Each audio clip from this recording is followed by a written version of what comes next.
ಆಕಾಶವಾಣಿ ಮಂಗಳೂರು. ಕೃತಿ ಸಂಪದ ಅಪೂರ್ವ ಕೃತಿಗಳ ಸಂಕ್ಷಿಪ್ತ ಪರಿಚಯ. ಇಂದಿನ ವಿಷಯ ತಾಳ್ತಜೆ ಕೇಶವ ಭಟ್ಟರ ಹವ್ಯಕ ಪದ ಸಂಚಯ. ಪ್ರಸ್ತುತಿ ಡಾಕ್ಟರ್ ಹರಿಕೃಷ್ಣ ಭರಣ್ಯ. ದಿವಂಗತ ತಾಳ್ತಜೆ ಕೇಶವ ಭಟ್ಟರು ಬಹುಮುಖ ಪ್ರತಿಭಾ ಸಂಪನ್ನರು, ಉತ್ತಮ ಗಮಕಿಗಳು, ಅಧ್ಯಾಪಕರು, ಸಂಶೋಧಕರು, ಎಲ್ಲಕ್ಕೂ ಮಿಗಿಲಾಗಿ ಒಳ್ಳೆಯ ಹೃದಯವಂತ ತಜ್ಞರು. ಸಾಹಿತ್ಯ ಶಾಸ್ತ್ರ ರಚನೆಯನ್ನು ಚೆನ್ನಾಗಿ ಮಾಡಬಲ್ಲವರು. ಪ್ರೊಫೆಸರ್ ಭಟ್ಟರು ದಿಗಂಟು ಕೆಲಸ ಕಾರ್ಯಗಳಲ್ಲಿ ಮಾಡಿದ ಸೇವೆಯು ಅನನ್ಯವಾದುದು. ಪ್ರಕೃತ ಅವರ ಹವ್ಯಕ ಪದ ಸಂಚಯ ಕೃತಿಯನ್ನು ನೋಡೋಣ. ಕನ್ನಡದ ಕೆಲವಾರು ಉಪಭಾಷೆಗಳಲ್ಲಿ ಹವ್ಯಕ ಆಡುನುಡಿಯು ಒಂದು. ಈ ಆಡುನುಡಿಯಲ್ಲಿ ವ್ಯಾಪಕವಾಗಿ ಸಾಹಿತ್ಯ ರಚನೆಗಳು ಪ್ರಕಟಗೊಳ್ಳುತ್ತಿದ್ದು, ಈ ನುಡಿಯನ್ನು ಹವಿಗನ್ನಡವೆಂಬ ಜನಪ್ರಿಯ ಹೆಸರಿನಿಂದ ಕರೆಯಲಾಗುತ್ತಿದೆ.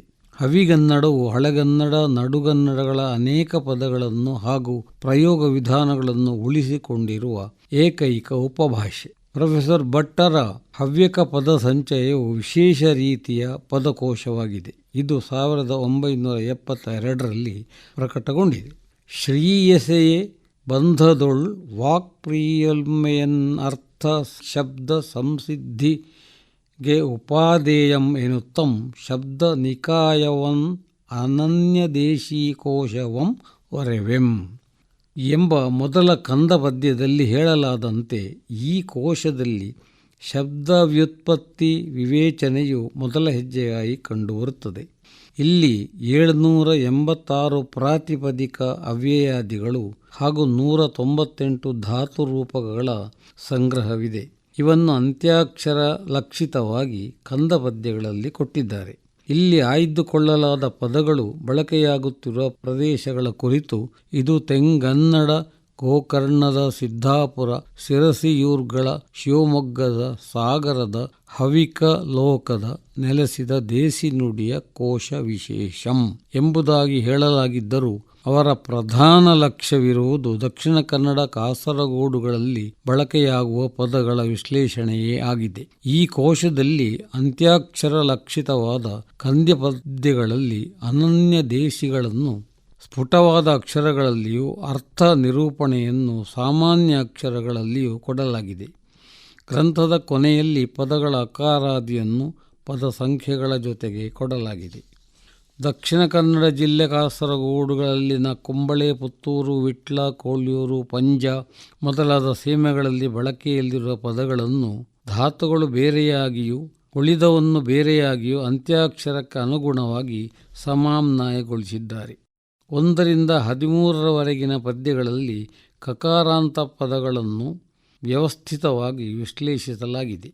ಹವ್ಯಕ ನುಡಿಯ ವಿಶೇಷತೆ ಎಂದರೆ ಅನುನಾಸಿಕ ವ್ಯಂಜನದಿಂದ ಆರಂಭವಾಗುವ ಪದಗಳು ಹಲವಾರು ಇವೆ. ñಕ್ಕು, ñೊಂಗ, ñೋಳಿ ಇತ್ಯಾದಿಗಳು. 14ರಿಂದ 24ನೇ ಪದ್ಯಗಳು ಗಕಾರಾಂತ ಪದಗಳ ಮಾಲಿಕೆಯಾಗಿದೆ. ಹೀಗೆಯೇ ಚಕಾರಾಂತ 25ರಿಂದ 29, ಜಕಾರಾಂತ 30ರಿಂದ 32, ಟಕಾರಾಂತ 33ರಿಂದ 47, ಣಕಾರಾಂತ 62ರಿಂದ 70, ತ, ದ, ನ, ಪ, ಬ, ಮ, ಯ, ರ, ಲ, ವ, ಶ, ಸ, ಳಕಾರಾಂತ ಪದಗಳನ್ನು ಒಟ್ಟು 141 ಕಂದ ಪದ್ಯಗಳಲ್ಲಿ ಕೊಟ್ಟಿದ್ದಾರೆ. 142ರಿಂದ 180ರ ಪದ್ಯಗಳಲ್ಲಿ ಧಾತುಗಳಿಗೆ ಅರ್ಥವನ್ನು, 181ರಿಂದ 185ರಲ್ಲಿ ಸಂಸ್ಕೃತ ಶಬ್ದಗಳನ್ನು, 186ರಿಂದ 189ರಲ್ಲಿ ಮಿಶ್ರ ಶಬ್ದಗಳನ್ನು ವಿಶ್ಲೇಷಿಸಿದ್ದಾರೆ. ಗ್ರಂಥದ ಕೊನೆಯ ಭಾಗದಲ್ಲಿ ಶಬ್ದಗಳ ಅಕಾರಾದಿ, ಪ್ರಾತಿಪದಿಕ, ಅವ್ಯಯಾದಿ ಪದಗಳು ಒಟ್ಟು 786 ಹಾಗೂ ಧಾತುಗಳ ಪಟ್ಟಿ ಇದೆ. ಸುಮಾರು 1000 ಪದಗಳ ಒಟ್ಟು ಮೊತ್ತದ ಅಧ್ಯಯನ ಇಲ್ಲಿದೆ. ಕೇಶವ ಭಟ್ಟರು ಅಂದುಕೊಂಡಂತೆ ಭಾಷಾ ಸಂಶೋಧಕರಿಗೆ, ಶಬ್ದ ಸಂಗ್ರಹಣೆಯವರಿಗೆ, ಭಾಷಾ ಅಭ್ಯುದಯ ಆಕಾಂಕ್ಷಿಗಳಿಗೆ, ಸಾಹಿತಿಗಳಿಗೆ, ಕನ್ನಡಿಗರಿಗೆ ಆದಿಯಾಗಿ ಈ ಕೋಶವು ಅನನ್ಯವೆನಿಸುವುದರಲ್ಲಿ ಸಂಶಯವಿಲ್ಲ. ಮಾತ್ರವಲ್ಲ, ಕನ್ನಡದ ಉಪಭಾಷೆಯೊಂದರ ಮೊದಲ ನಿಘಂಟು ಆಗಿ ಇದು ಚಾರಿತ್ರಿಕ ಮಹತ್ವವನ್ನು ಪಡೆಯುತ್ತದೆ. ಇದುವರೆಗೆ ಕೃತಿ ಸಂಪದ ಅಪೂರ್ವ ಕೃತಿಗಳ ಸಂಕ್ಷಿಪ್ತ ಪರಿಚಯ ಕೇಳಿದಿರಿ. ಇಂದಿನ ವಿಷಯ ತಾಳ್ತಜೆ ಕೇಶವ ಭಟ್ಟರ ಹವ್ಯಕ ಪದ ಸಂಚಯ. ಪ್ರಸ್ತುತಿ ಡಾಕ್ಟರ್ ಹರಿಕೃಷ್ಣ ಭರಣ್ಯ. ಕಾರ್ಯಕ್ರಮ ನಿರ್ಮಾಣ ಸೂರ್ಯನಾರಾಯಣ ಭಟ್, PS.